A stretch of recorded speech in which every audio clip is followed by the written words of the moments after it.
Bonjour, c'est Israël Dupuis pour vous parler de PDF. Donc, souvent, lorsqu'on parle de PDF, on pense que, bon, il suffit d'enregistrer un PDF et que le travail est fait. C'est pas le cas. Le PDF est composé de visuels, donc c'est pas tout d'être dans son document InDesign puis d'enregistrer au format PDF.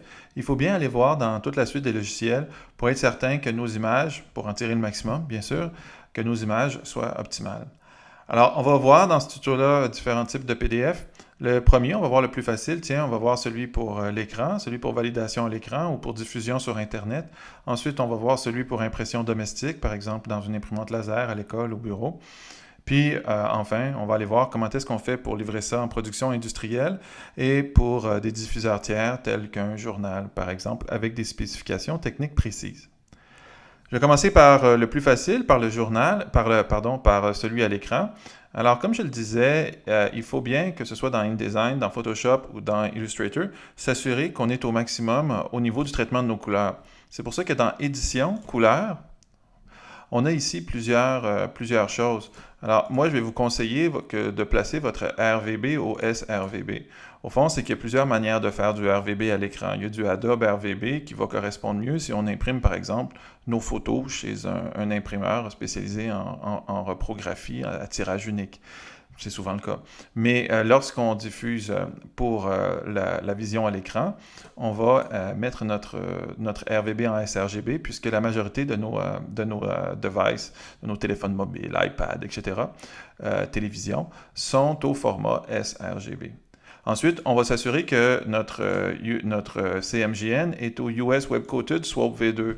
Donc, des webs, c'est les longues imprimantes offset, donc en impression commerciale, plus souvent qu'autrement. On est avec ce type de profil-là. Bien sûr, je parle pour l'Amérique du Nord, pour le Québec, pour Montréal. Ça peut dépendre aussi si on fait traiter notre image à l'extérieur. Mais disons que ce sont des cas de figure assez fréquents. Donc, je vais faire ça dans InDesign, mais je vais aussi le faire à l'intérieur de Photoshop. Donc, je vais aller dans Édition, Couleurs. Je vais m'assurer que mes profils colorimétriques soient concordants entre les différents logiciels de la suite. Donc, je vais m'assurer que mon RVB est bien en sRGB, que mon CMJN est bien en SWAP. Puis dans Illustrator, au même endroit, Édition, Couleurs, je vais m'assurer que je suis bien en sRGB et en US Web Coated. Soit dit en passant, il n'y a rien qui va m'empêcher de changer par la suite pour différents usages. Okay. Alors ensuite, comme je le disais, j'ai fait ce montage-là.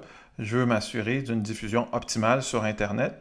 Alors, dans Photoshop, pour mon visuel, ce que je vais faire, c'est que, admettons que je commence et que j'ai plusieurs calques dans mon Photoshop, je vais bien m'assurer, première des choses, d'aplatir mon image. Donc ça, c'est super capital parce que je veux voir dans Photoshop qu'est-ce que ça donne avant de l'enregistrer au bon format. Parce que des fois, il peut y avoir une certaine réaction. Ensuite, je vais m'assurer que mon mode colorimétrique soit bien au RVB. Okay? Et si j'ai à faire une conversion, c'est surtout là où c'est important d'aplatir mon calque avant. Parce que ça pourrait réagir d'une manière que je ne voudrais pas, puis j'aurai le temps de m'ajuster. Ensuite, je vais enregistrer sous mon image. Alors, si c'est pour un PDF diffusion à l'écran, je vous propose le PNG. Moi, c'est le format que j'utilise toujours pour l'écran parce que le PNG, c'est lui qui permet d'avoir la gamme la plus large au niveau des couleurs. Et puis, par la suite, InDesign va se charger de venir, de compresser tout ça pour l'écran. Donc, j'enregistre mon PNG, ça me donne la possibilité de le placer dans InDesign.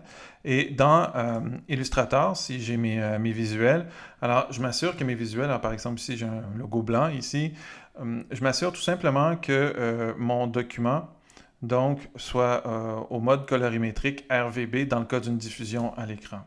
Ensuite, je peux enregistrer en AI, il n'y a pas de souci pour la diffusion sur Internet. Alors, je place tous mes trucs à l'intérieur de mon document. Je vérifie bien mes liens. Par exemple, est-ce qu'il y aurait des petits messages d'erreur dans mes liens avant de faire quoi que ce soit? Parce que si le lien n'est pas actif, InDesign va placer une image de substitution, puis là, je vais me retrouver avec des visuels de mauvaise qualité. Des fois, c'est juste un double-clic, des fois, c'est de rééditer le lien, puis d'aller chercher une autre image. Une fois que ça c'est fait, donc là je suis prêt à enregistrer mon document au format PDF. Je vais faire Fichier, Exporter. Et là, je vais aller choisir PDF interactif pour l'enregistrement à l'écran. Voilà. Je lui donne un nom significatif. Ensuite, dans les paramètres du PDF interactif, Bon, je ne les verrai pas tous en détail. Ils parlent un peu d'elles-mêmes. Est-ce que je veux toutes les pages? Est-ce que je veux un affichage par défaut, taille réelle, page entière, pleine largeur? Bon, donc ça, c'est quelque chose qu'on peut venir paramétrer. Au fond, c'est mon client, lorsqu'il va ouvrir mon PDF, est-ce que je veux qu'il prenne tout l'écran du client ou est-ce que je veux qu'il prenne seulement que 100% de la taille réelle du document? Ensuite, au niveau de la compression, je vous conseillerais JPEG ici avec perte, le classique, mais toutefois en qualité élevée.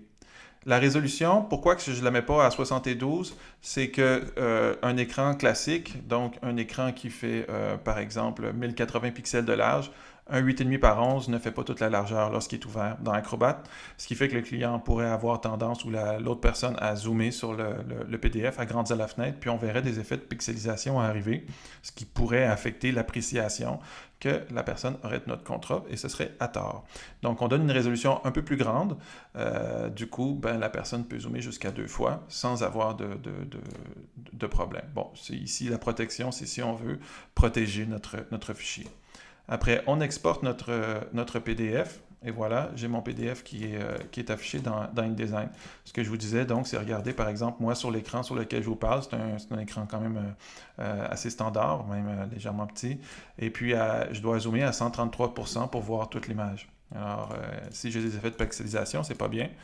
On va aller voir le poids de ça ici. Donc, le poids de ça ici, on va aller voir, c'est 145 kilooctets. C'est ça qui est important lorsqu'on envoie des maquettes par Internet ou qu'on diffuse des fichiers sur le web. Il ne faut pas que ce soit très lourd parce qu'à partir du moment où c'est très lourd, les gens attendent pour les télécharger, nos clients attendent pour valider, puis on embête tout le monde, puis c'est jamais bien le fun. Fait que voilà, fait que j'ai fini pour l'enregistrement à l'écran. Maintenant, on va aller faire un enregistrement au niveau de l'impression normale, donc de l'impression domestique. Notez que pour l'impression ici, peu importe où je suis, donc si j'ai une image qui se rend jusqu'au bord, ben, à ce moment-là, je vais la faire dépasser d'un minimum de 0,125 pouces, donc un huitième de pouce de chaque côté de mon document de travail. Si j'ai oublié, je vais dans Édition, format de document, pardon, Fichier, format de document. Je m'en vais dans mon fond perdu ici et je rajoute mon 0,125 pouces ou 3,175 mm de chaque côté de mon document et je m'arrange pour que mon image dépasse partout. Ça peut dépasser un peu plus, c'est pas grave, mais il faut au moins que ça se rende jusqu'au guide qui est partout. Ensuite, pour les profils colorimétriques, lorsque j'imprime, donc là, ça se complexifie. On va aller dans Photoshop, par exemple, édition, couleur. Donc, comme je le disais, on va être en CMJN, US Web Coated. Même chose dans Illustrator et même chose dans InDesign. Ça, c'est pour les usages généraux au niveau du CMJN. Après, pour l'enregistrement de mes fichiers à l'intérieur de Photoshop, donc encore une fois, si je pars de mon PSD, donc toujours aplatir l'image dans un premier cas, vraiment avant de faire quoi que ce soit. Ensuite, aller dans l'image mode et on peut convertir le mode en CMJN. Et vous voyez là, il me donne un message où est-ce qu'il me dit justement, je suis sur le point de convertir en CMJN US Web Coated Swap V2. Alors ça me dit, voici, c'est ton profil colorimétrique. Est-ce que c'est bien ce que tu veux? Généralement, c'est le cas. Okay. Ensuite, je dois vérifier ma résolution, donc taille de l'image, si je veux avoir une bonne impression. Le mot-clé est ici, donc ça c'est ma taille de fichier. Et je m'assure d'avoir 300 ppi, 300 pixels par pouce. C'est une bonne résolution qui correspond à la majorité des impressions. Dans un magazine, par exemple, quelquefois on peut descendre à 150. En journaux, on peut descendre jusqu'à 120 ou 100 pixels par pouce.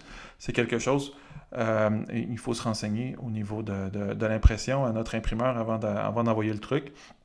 Si on imprime à l'école, au bureau, si on a 300 pixels par pouce, ça va très bien parce qu'on n'a pas toujours le nombre de pixels qu'on veut.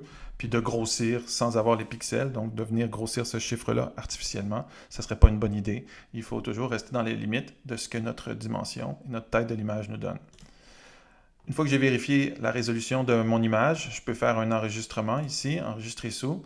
Et ce que je vais vous conseiller ici, Photoshop pourrait marcher, pas de souci si j'ai tout bien fait comme il faut, mais dans beaucoup de cas, on va préférer utiliser le TIFF que c'est un peu, il y a moins de possibilités d'avoir des erreurs dans un fichier s'il est au formatif, alors qu'un PDF, un PSD contient plusieurs erreurs, a la possibilité de contenir plusieurs erreurs. Mais je le dis, ce n'est pas une erreur de sauvegarder en PSD en tant que tel dans ce contexte-là, mais ça m'étonnerait que vous fassiez reprocher un jour d'avoir enregistré vos images en TIFF, alors que le contraire pourrait arriver. Donc j'enregistre en TIFF et je m'assure que, donc ici, c'est coché profil ICC Web-Coated Swap V2 puisque ça correspond, Standard Web Operated Press, à la majorité des contextes d'enregistrement de fichiers en Amérique du Nord. OK? J'enregistre ça ici. Ensuite, donc, dans InDesign, je peux venir placer mon image en faisant bien attention qu'elle puisse dépasser tout partout d'au moins 1/8 de pouce. Puis ça, c'est quelque chose que j'aurais eu soin dans Photoshop d'avoir une image. Donc, par exemple, dans le cas où j'ai un 8,5-11, ben, je m'assure que mon image est un petit peu plus grande qu'un 8,5-11. Comme ça, quand je l'amène dans InDesign, ben, ça dépasse un peu. C'est ce qu'on appelle le bleed ou le fond perdu. Dans l'Illustrator, donc ici par exemple pour mon vecteur, donc mon logo de document, ben, ici édition, j'ai pas grand chose à faire. Je vais juste m'assurer que mon mode colorimétrique soit en CMJN avant d'enregistrer pour l'impression. Je vais m'assurer aussi d'avoir le moins possible de dégradés, d'avoir le moins possible aussi de mode de fusion. Si j'ai des dégradés, ce que je peux faire, c'est que je peux tout simplement prendre mon image et aller dans Objet, décomposer. Ce que ça va faire, c'est que ça va rendre tout ce qui est dégradé de forme, propice à l'impression. Ça va enlever le risque d'erreur au niveau de l'impression. Donc, Objet, décomposer, tout simplement.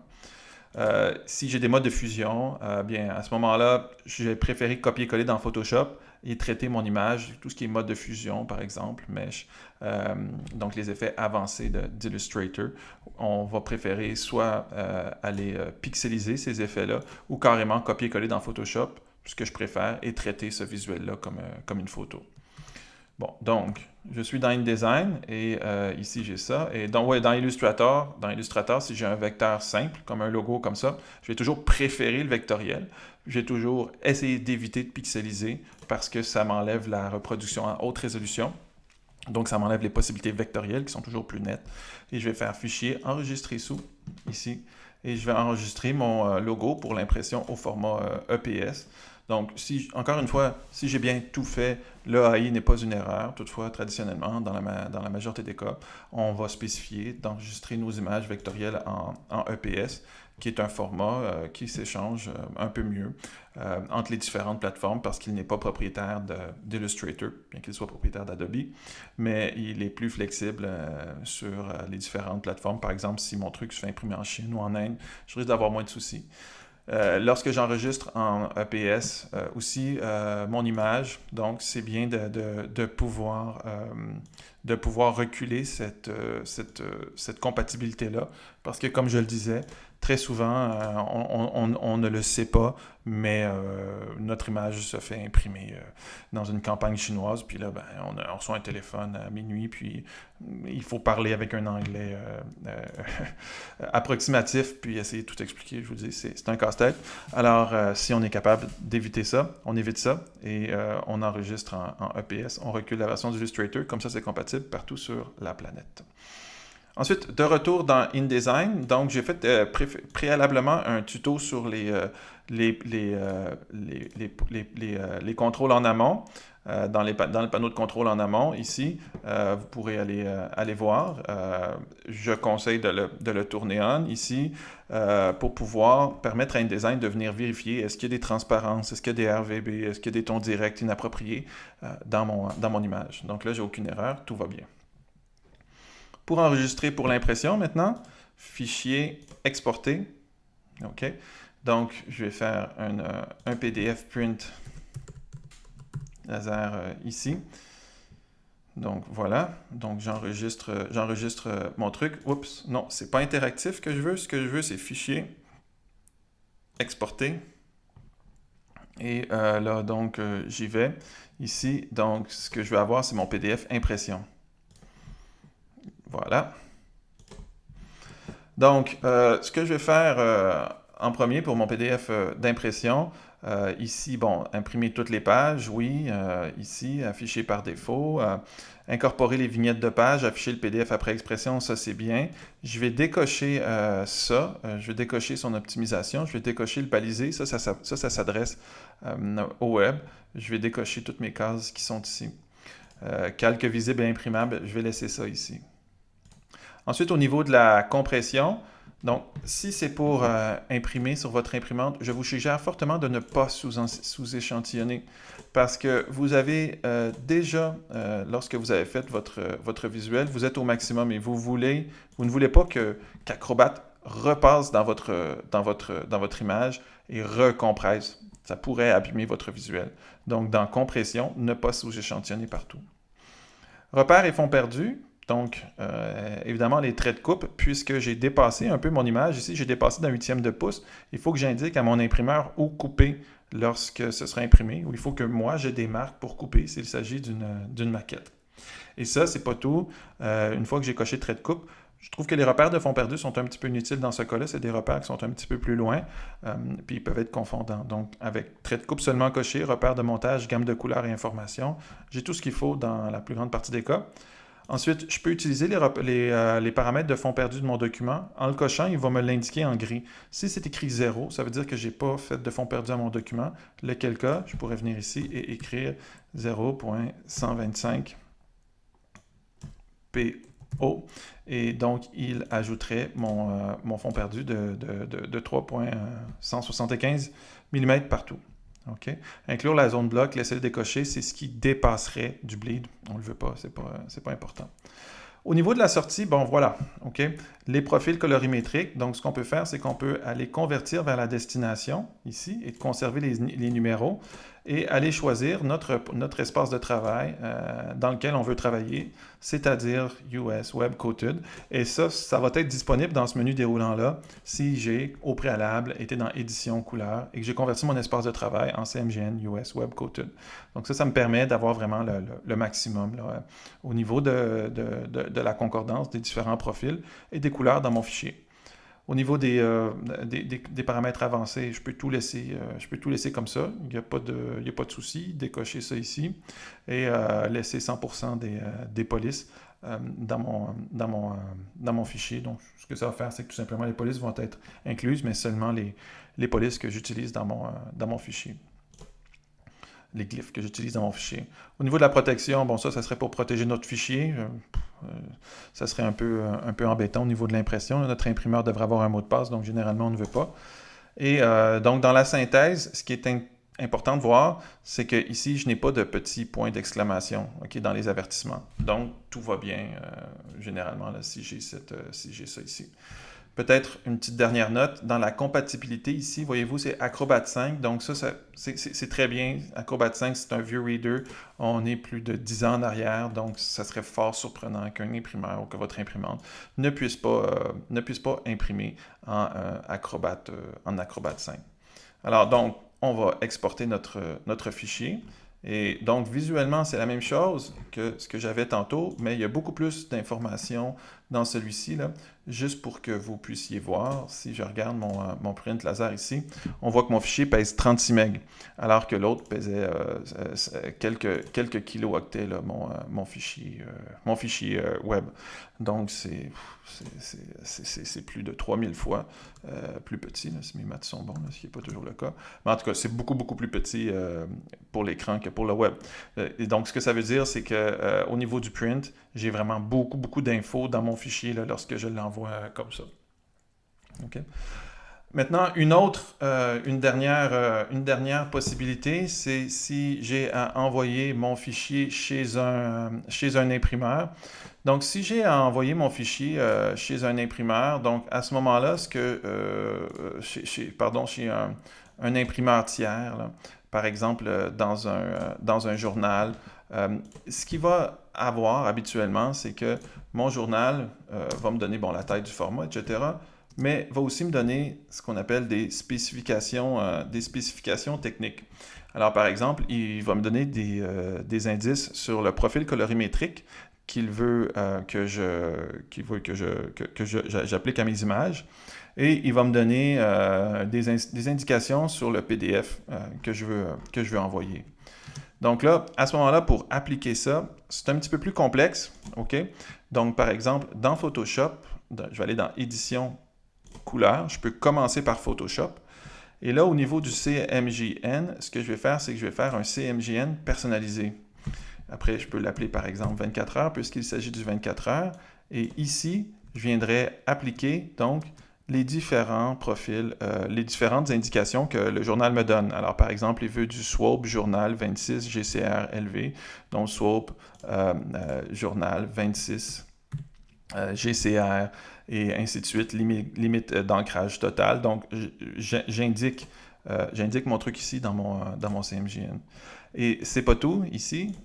Lorsque j'ai réglé ça ici, je vais enregistrer ce profil colorimétrique-là. 24 heures, par exemple, ici. Voilà. Et ça me fait un petit fichier CSF. Si votre imprimeur peut vous envoyer ce fichier CSF-là, ça va vous éviter d'avoir à le faire. Lequel cas, vous pourriez aller dans Édition, Couleur, et vous pourriez tout simplement charger et aller chercher le profil colorimétrique que votre imprimeur vous aurait envoyé. Dans Illustrator, on fait la même chose. On fait Objet. Donc, on va dans Édition, Couleur, et on peut aller tout simplement charger notre profil CSF que notre imprimeur nous aurait envoyé. Et puis par la suite, dans InDesign, on fait la même chose. Donc, Édition, Couleur, on peut aller dans notre CMJN, charger le profil colorimétrique que notre imprimeur nous aurait envoyé ou que nous aurions paramétré. Ce qui fait qu'au final, lorsque je m'en vais fichier, exporter le tout en PDF, OK, donc print journal, ici. Lorsque je m'en vais enregistrer mon fichier en PDF, donc je vais avoir un certain nombre de choses à faire. Donc par exemple, la première des choses, je vais aller chercher la norme PDF X que le journal veut. Dans le cas du 24 heures, il voulait du PDF X1A 2001.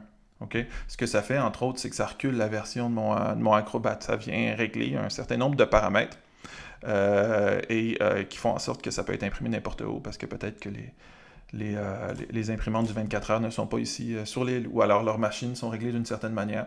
Donc la norme PDF X1A vient régler mes couleurs, ma reproduction, etc. Ensuite, au niveau de la compression, donc je vous dirais de ne pas sous-échantillonner, encore une fois. OK, ne pas sous-échantillonner. On ne veut pas qu'Acrobat vienne toucher à notre image. Les repères font perdu, ben c'est selon. Hein. S'il s'agit d'une annonce journal, il n'y aura probablement pas de repères d'impression, mais s'il s'agit d'un autre type d'impression, est-ce qu'on a X paramètres, donc c'est du cas par cas. Il faudra venir vérifier, à savoir est-ce qu'on valide, puis est-ce qu'on met le fond perdu. Puis ensuite, au niveau de la sortie, donc ici, ma destination, espace de travail, je le vois, donc convertir vers la destination, conserver les numéros, et j'ai ici donc le profil colorimétrique que j'aurais réglé.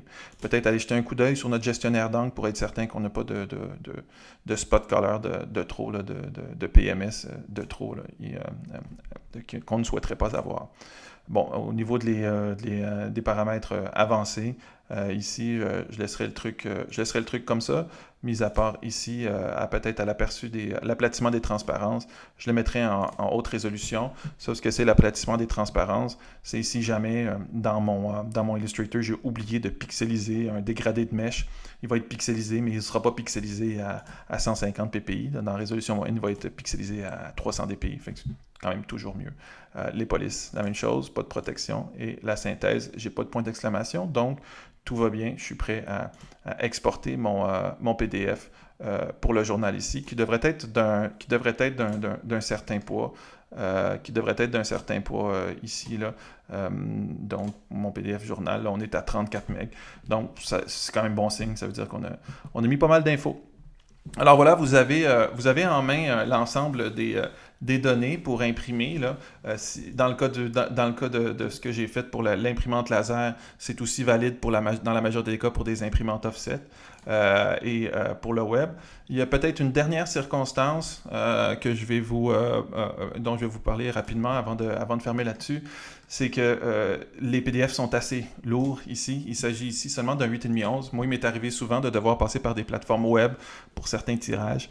Puis là, dans ces plateformes web-là, pour certains tirages, on a un poids limite par dossier. Des fois, c'est vraiment ridicule. Il faut envoyer un 24 par 36 qui pèse maximum 25 MB. C'est impossible. Alors, je vais vous donner ce truc-là.